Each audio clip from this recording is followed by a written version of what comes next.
Okay, thank you guys. Any questions for Kwagga? I see some hands up already. Percy? Baie dankie Zina, goeiemiddag Kwagga. Kwagga, kan ek gou vinnig vra? Ek kyk na julle sogenaamde bomsquad, julle plaasvervangers byvoorbeeld. Jy het redelike een van die meer ervare ouens op die bank. In die verlede sou ons as Afrikaners wat weet as die Springbokke teen Italië sou gespeel het, sou ons gedink sou 'n walk in 'n park is. Is dit nog deesdae die geval teen Italië dat spanne kan net opdag en verwag om 5 punte te kom kry teen 'n Italiaanse span? Hallo Percy. Nee, ek dink definitief dit is een van ons fokuspunte want ek dink baie spanne onderskat hulle en dan word hulle geskok as hulle hier aankom en daai eerste afskop gebeur en hulle besef nie eintlik waartoe hulle instap nie. Ek dink vir ons dit is definitief 'n fokus dat ons seker maak ons voorberei vir hierdie wedstryd want dis 'n span wat baie confidence het op die oomblik en 'n paar goeie wenne hierdie jaar al klaar ingewerk het. So hulle gaan definitief uitkom en definitief is dit ons een van die spanne wat hulle wil wen. So ons gaan seker maak dat ons reg is en laat ons performance net so goed as moontlik kan doen. Ross? Thanks, Zina. How's it, Kwagga? You've sort of been the ultimate book bomb squad member this season. You know, you all 9 of your games before France were played off the bench, and then you finally got a first start against the French. How did you enjoy getting your first start? And do you sort of have a preference of would you enjoy a few more starts, or do you quite enjoy your cameo role off the bench every game? And are you hoping to bring another big one against Italy? Yeah, definitely. I think this year I've been more part of the bomb squad, where last year I was probably more part of the playing squad when Peter Steff was injured. For me, it's definitely to use the opportunity that I get if it's off the bench or if I'm starting. It was good to start last weekend, I must say. I liked it and would have loved to play 80 minutes every game. I think that's every player that want to do that. But there's a certain role that needs to be fulfilled in the Springbok team, and it's all about the team, not about the individual. So for me, whatever opportunity I get, if it's off the bench, I'll try and make the most of it and make sure that I bring that energy. Carl? Thanks, Zina. Kwagga, there's a lot being said about the young guys, the pack that's busy chasing you older guys, especially at the loose forwards. How do you see their challenge and what do you do to keep ahead of them? Yeah, definitely. I think South Africa has got a very rich culture in especially loose forwards. There's a lot of good players that comes through. For me, especially, it's just to keep doing what I do and try grow as a player. I must say it's always good competition. It's never bad competition. I like it. It's good. It makes the older guys work harder and the younger guys to realize it's not that easy to get into the team. So it's good for us all to have that positive companionship between us. I think everyone is a good player is getting his opportunity this weekend. It's never easy, especially a game like this. So I think we try to simplify things for everyone so it makes it easier for him and he can be on top of his game this weekend. Ashfaq? Hi Kwagga, Kwagga het nou begin span gespeel een van die bank af. Wat sal jy sê, wat is die regte tyd om 'n plaasvervanger op te bring soos julle nou sê die bomb squad of moet jy maar net kyk hoe die game gaan en dan ouens opbring?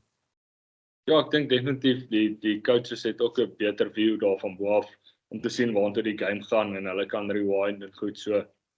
Ek dink dit is 'n besluit vir hulle wat hulle moet neem op die gevoel van die wedstryd, wat se kant dit vloei of hulle voel die energie vlakke dalk bietjie gedaal dat daar dalk nuwe ouens moet opkom om dit weer op te lig of as hulle voel dit gaan goed, dis nie nou nodig nie om dan baie bietjie terug te hou en bietjie te wag voor hulle die plaasvervangers opsit.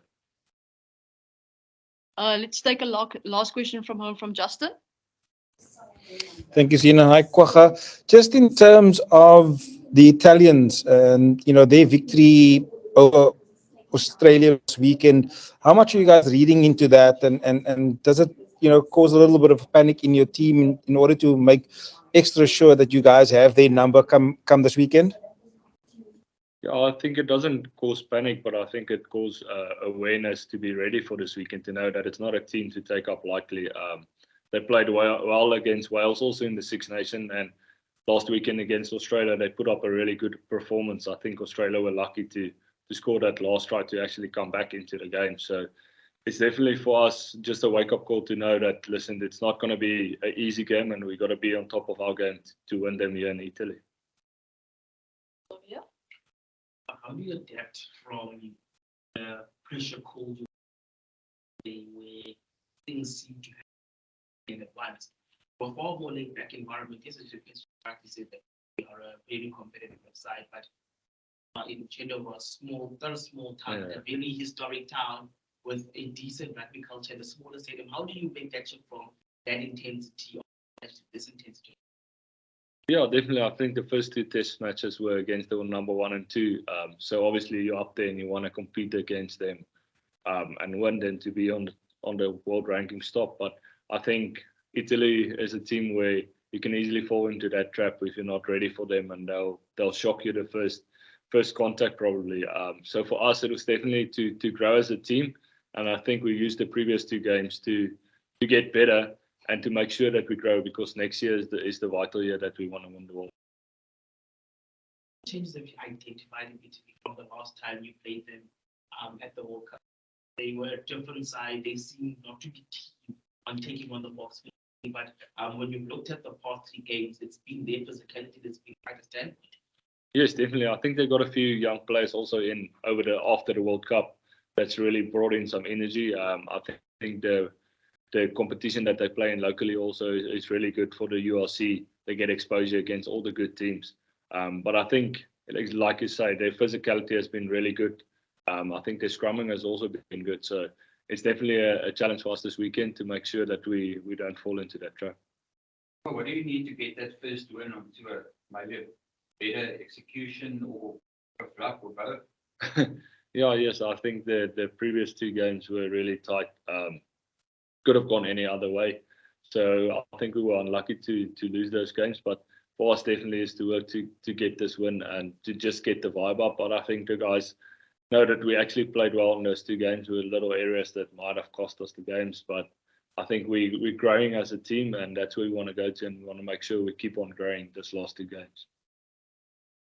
Dinge lyk dalk van buite af nou 2 verlore moeilik gaan in die kamp.